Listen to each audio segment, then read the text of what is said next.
Magandang araw mga kapuso, ito na naman ang inyong lingkod upang magbahagi ng mga ganap na dapat po natin abangan dito lamang po sa ating kapatid.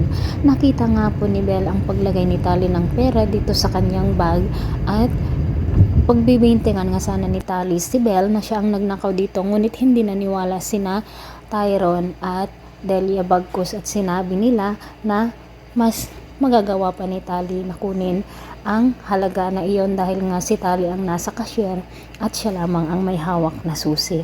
Nagpasalamat naman si Belle dito kila Tyron dahil nga hindi sila naniwala dito kay Tali at galit na galit nga po itong si Tali mga kapuso.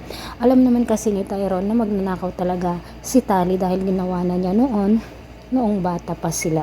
Samantala mga kapuso, patuloy naman ang pagkuha ni Darius ng ebidensya o ng impormasyon tungkol dito kina Bia at Melania na may kinalaman nga sila dito sa pagsasabi kay Rosel na alam nila kung nasaan ang anak nito.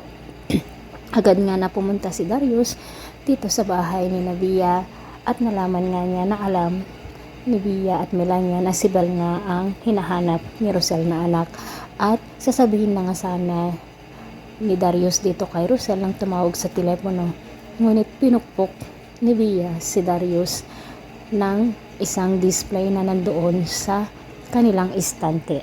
Nang magkaroon nga ng malay si Darius ay sinakal nga po niya itong si Bia mga kapuso, ngunit agad naman na pumunta si Rosel kasama ang mga pulis dito sa bahay ni Bia at madadatnan nga po nila ang pangyayari at dito na nga po malalaman ni Rosel na si Belle nga po ang kanyang matagal nang hinahanap na anak, nakakambal nitong si Tyron.